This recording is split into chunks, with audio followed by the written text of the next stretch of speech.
السلام عليكم، اهلا بيكم في حلقه جديده. انت في الريمونتادا. ما الذي يميز انثى كل برج؟ صفه كده هو بتميز انثى كل برج. انا عارف ان الحلقه دي عراك بقى للركب، دي تقول لي لا انا في حاجه تاني وفي حاجه تالت وفي حاجه رابع بتميزني طبعا، ولكن هنقوله الصفه اللي بتميزك اللي ممكن انت ما تكونيش بتاخدي بالك منها، هنعرفها لك علشان تعرفي نفسك اكتر. يلا.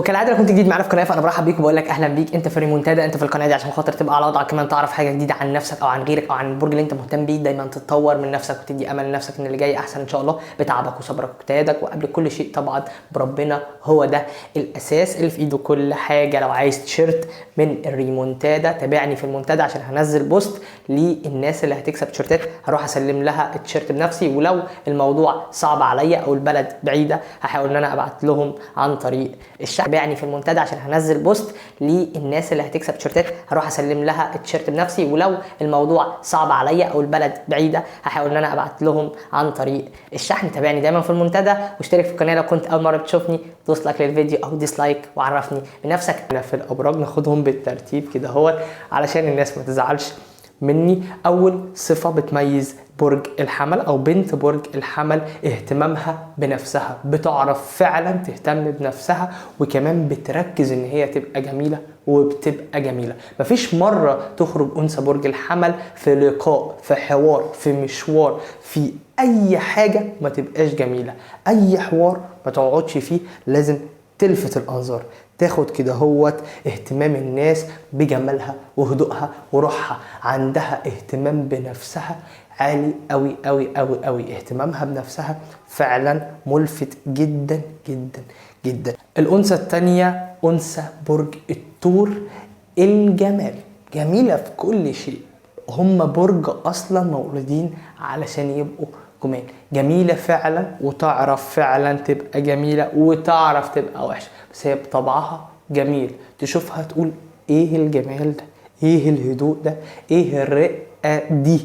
بتعرف برضو تقلب وبتعرف تبقى وحشة وعارفين، ولكن هي بطبعها كلها جميلة، يعني اتقال عليها جميلة. مفيش صفة يعني ممكن نقولوا ان دي بتتميز بيها قوي، لا هي جميلة اتقال عليها الجميلة فعلا، لان طبعا الزهرة اللي بتحكم البرج ده او المدة اللي مولودين فيها من مواليد برج الثور. البرج اللي بعد كده انثى برج الجوزاء، وانثى برج الجوزاء فعلا من غير ما اتكلم عنها اللي بيميزها حقيقي الذكاء. ذكية وعالي ذكائها ما نعرفش نوصل له، وكمان بتتميز بيه، تحسه تهرشه. لو انت كنت بتكذب عليها تحس ان هي يعني ممكن تفهمك من بصة، تعرف تجذب اللي حواليها بكلامها. ذكية ما تعرفش تضحك عليها وتوديك البحر وترجعك عطشان.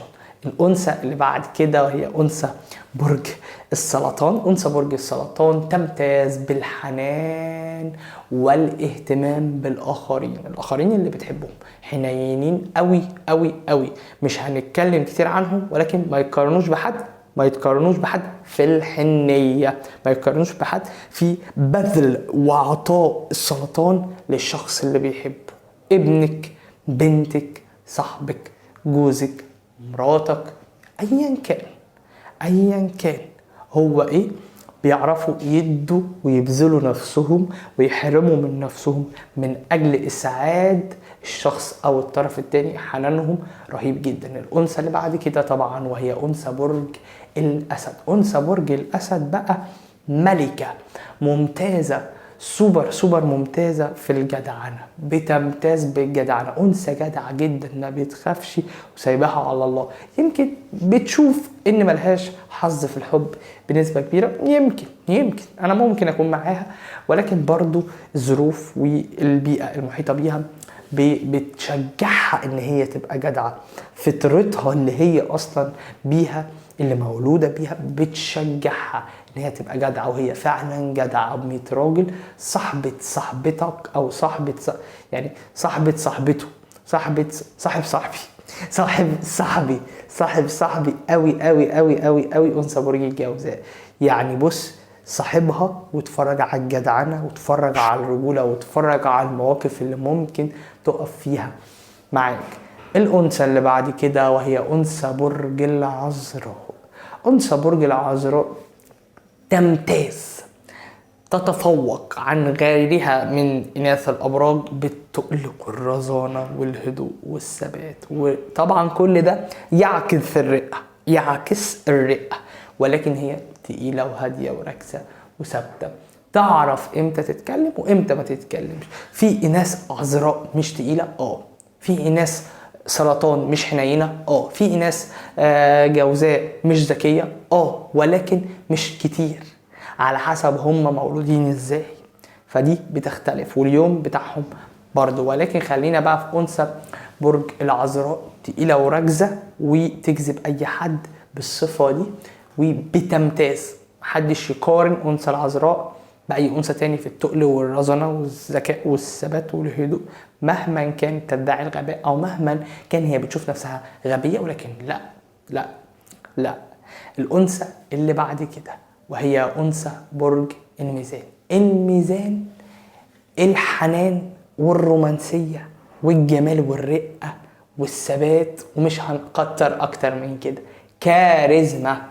كل اللي أنا قلته ده يتلخص في كلمة واحدة بس، الكاريزما. كاريزما في كل حاجة، عندهم كاريزما في كل شيء. ممكن لسانهم يكون مش سابق عقلهم، اوكي، ساعات بيحدفوا دبش، ساعات مش قوي يعني، ولكن ساعات بيحدفوا دبش، ولكن كل ده يتلخص في ان هم يخشوا اي مكان. كاريزما، تخش اي مكان تجذب اي حد، تمتاز بالحضور، الحضور الملفت للنظر، الكلام، تمتاز بالنقطة دي فعلا، تلاقيها مميزة. لو راقبت أنثى العقرب فعلا تلاقيها مميزة في النقطة ديت. الأنثى اللي بعد كده وهي أنثى برج القوس. أنثى برج القوس تمتاز بالطموح والإصرار والمعافرة، بتعافر بطريقة جبارة على الحاجة اللي عايزاها، تعافر جدا في شغلها، تهتم جدا بشغلها، رغم ان في ناس كتير جدا من العقرب او من القوس او من العذراء او من اي برج تصحى الصبح بدري مش قادرة. ما تقارنش اللي انا بقوله بالنقطة ديت، اتكسل حاجة وانك مش قادر وانك مقفول من يومك وانك لسه صاحي حاجة، وما بين اللي انا بقولك عليه.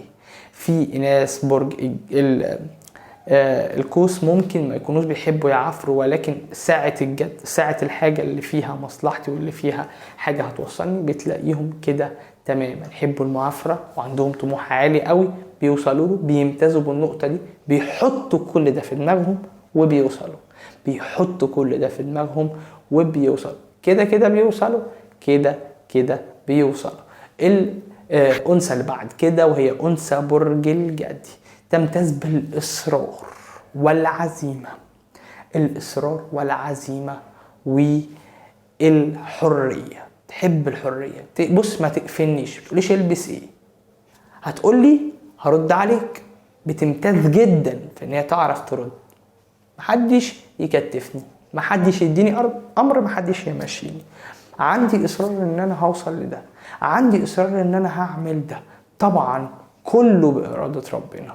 عندي معافرة وصبر واجتهاد ومش هسيب الحاجة دي. تمتاز بده، تمتاز بده. الأنثى اللي بعد كده وهي أنثى برج الدلو، تمتاز بالنشاط والاهتمام بالنفس، تحب تهتم بنفسها وبالتفاصيل، وما تقفلهاش وما تقولهاش ما تنزليش دلوقتي، ما تعمليش كده، ما تعمليش كده. هي بطبعها نشيطة، فسيبها براحتها، اديها مساحتها، اديها حريتها. تمتاز بالنشاط، ممكن تشوف نفسها كسولة ان هي بتحب النوم شوية، ولكن يوم ما يبقى فيه حركة ويبقى فيه مشوار هنروحه او هنعمل الحاجة دي في المنطقة دي او في المكان ده عشان ننجز، رايحين امتحان مطالب ان انا او انتي تخلصي في خلال ساعتين، نشاط، هتخلص، هتنجز، هتهتم بنفسها وكل تفصيلة في نفسها. بيمتازوا بالحاجة دي جدا. النقطة اللي بعد كده ودي آخر نقطة عندي، أنثى برج الحوت. أنثى برج الحوت تمتاز بالرقة والجمال، رقيقة جدا جدا جدا، بسكوتايه تقطعها او يا دوبك تضغط عليها كده تكسرها. تمتاز بالرقه والجمال، رقتها بتعمل لها كاريزما، بتعمل لها قوه جذب رهيبه، يعني قوه جذب ملفتة جدا يا جماعة. رقتها فعلا ممكن توصلها لحتة تانية خالص، وعلى ضمانتي وانا قد الكلام اللي بقوله لك، رقتها تخليها تجذب اغنى راجل في العالم لو استغلتها صح. لو هي انثى طبعا بتهتم بحوار الفلوس، وان هي عايزة تعيش عيشة كويسة، عايزة تعيش في مستوى معين، فهي مش هتنزل عن المستوى دوت. لو هي بتبعد عن الحب، مع ان قلبها هو اللي بيتحكم فيه، عقلها بنسبة كبيرة اكتر انثى في ناس الابراج المائية اللي عقلها هو اللي يشتغل اكتر من انثى برج العقرب، لان انثى برج العقرب عقلها بيشتغل بس بطريقة برضه سلبية. هي كذلك، ولكن بتهتم بالواقع دايما، في الواقع دايما يديها حاجات ايجابيه، لا هو ده الصح فهو ده اللي هيحصل. فانا مش عايز اطول عليكم اكتر من كده. لو كنت انت لسه بتتفرج لغايه دلوقتي، دوس لايك للفيديو، اشترك في القناه، وديسلايك اطلب مني اللي انت عايزه في الكومنتات، او عرفني بنفسك، انا هنا علشان خاطر اساعد حضرتك. واوعى تتردد في لحظه انك تطلب مني اي حاجه. شير للفيديو لو عجبك او لو عجبتك، ويا رب تكون الحلقه عجبتكم. السلام عليكم، استنوني في حلقات جديده.